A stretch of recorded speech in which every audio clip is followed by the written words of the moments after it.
پکار دی نو دی د الله د حکم نه بغاوت کوي دی د الله د وحدانیت نه شرک کوي دی دوستانو دغه پلار څوک نشي وژلی که وژلی نو موږ اوس یو دلته کې نه وو دا کارکونان به یو دلته کې نه وو دوستانو دغه وجه ده چې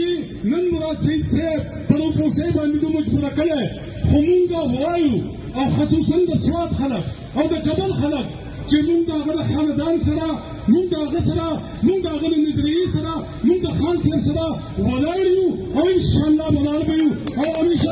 ولاړ یو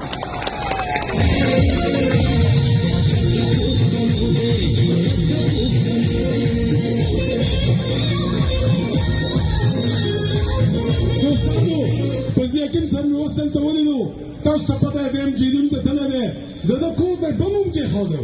زما د 9 کالو بچی چوپ کړی و ما ته مې ټلیفون کولو چې یا د بچي د لاس ونیسه او یا پی ټي آی پرېږده نو ما ورته یو بچی نه 4 بچي مې دی ټول بوزه ټک ټکي نه راوړی خو خپله نظریه خپل ایمان نه پرېږده کوم لیډرشپ دلته تاسو ته ولاړ دی دا به د معمولي خلک نه دی په دو سختې تېرې شوي دي دو سټینډ اخیستی دی دا د خان صاحب سپایان دي دا هغه دغه خلک نه دي چې دا خلک به په سوشل میډیا ووایي پلانکې خرڅ شو پلانکې خرڅ شو نن الحمدلله حکومت بدل شوی یو څو یې لا پرېږدي یو د 35 سال ماشوم چې هغه د خان صاحب نامې ده او د ده خپې رپېږي دوستانو خپې رپېږي ولې چې ټولو ته پته ده چې په اسلام کې څوک خبرې کوي یا مراد یا سهیل کوي یا زه کوم یا مینا خان کوي یا زموږ د نور ملګري کوي نو دوی ته پته ده که پته سته دا خلک راغله نو موږ خو هغه زاړه نه شو کنټرول کولی نو چې دا به څنګه کنټرول کوو نو انشاءالله بانګ وایي به یو څو خبرې کوو یو ماشوم یو نوجوان زه ټولو پالټو ته دا چیلنج ورکوم چې نن که په پنجاب کې وزیر اعلی دی د نواز شریف لور ده نن که بلاوت د بلاول ناصر د پالټۍ مشر نن که ایمل ولي دی ته پته وه چې ایمل ولي هغه کوشش کوو چې زه د پی ټي آی د یو معمولي کارکون په شان جوړ شم خان صاحب خو دا ډېره لویه خبره ده خان صاحب د 3 سال نه په جیل کې دی هغه لږې خبرې وکړې په اسټیټ نه شو بیا تاسو ته پته وه چې په یوه ورځ کې دننه هغه په یو کاغذ باندې 15 ماپیانې وغوښتې دوستانو 15 ماپیانې دوستانو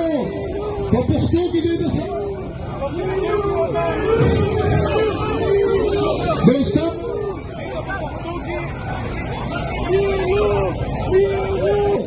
نو ګوره یو خبره ته کومه چې ګوره د پی ټي آی یو کارکون به ګوره د ایمل ولي په شان نه جوړېږي د هغې وجه دا ده چې دا 3 کاله خان صاحب چې د ستاسو سره په جیل کې ناست دی دا صرف د یو معافۍ د نه ویلو د وجې ناست دی دوستانو ستا دا لیډرشپ چې دلته ناست دی دا د معافۍ د نه ویلو د وجې نه نن ناست دی نو زه د پاکستان تحریک انصاف د ټولو کارکونانو نه زما دا ریکویسټ او زما دا تمه ده چې انشاءالله معافي به هم دغه اسټیبلیشمنټ د خان صاحب نه غواړي انشاءالله موږ د معافیانو علمه یو ولې موږ په دې ملک کې څه کوو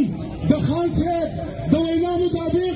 یا موږ 120 ورځې دمه کړي خو موږ الحمدلله یو ګم نه ده ماته کړي موږ د دې ملک خلک یو موږ د دې ملک د خاورې وفادار خلک یو موږ د دې ملک اصلي باشندگان خلک یو نو انشاءالله معافي به ته زموږ نه غواړي تاسو ته پته ده په کاټلند کې چې کومه واقع شوې وه په هغې کې که ما سټینډ نه وی اخیستی نو نن به سوات لوټې لوټې ولاړو لوټې لوټې وو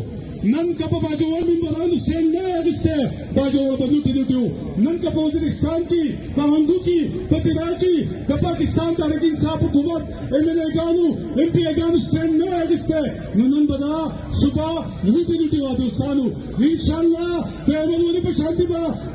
توبدت نه جوړېږي دلته انشاءالله خبر ډاډ ولاړی د خان صاحب سره به ولاړو د مراد سید صاحب سره ولاړو او انشاءالله چې کله خان صاحب کال وکړو او کله هغه ووایي چې راوځئ نو راوځو به ما تاسو ته ووایي چې کله ستاسو دا یو خوب دا یوه یره ورکه شوه چې مرګ د الله په لاس کې دی نو انشاءالله سر به بیا په تلي کې ګرځو او د خان صاحب په حکم باندې به ځو زه به کنه انشاءالله ډېر عملونه ستاسو ټول ناصرف کوي چې انشاءالله انشاءالله د خان صاحب په حکم د ټول چې کوم ځای وایي هلته کې به ځو او د مرګ به هم نه یېرېږو او د دې اسټبلشمنټ د دمکیانو نه به ونه یېرېږو او انشاءالله دا ملک زمونږ دی په دې ملک کې به ستاسو حکمراني په دې ملک کې به انشاءالله د قانون حکمراني په دې ملک کې به دولت لا انشاءالله او په دې ملک کې به بیا انشاءالله عمران خان وزیر اعظم ډېره مننه خوشاله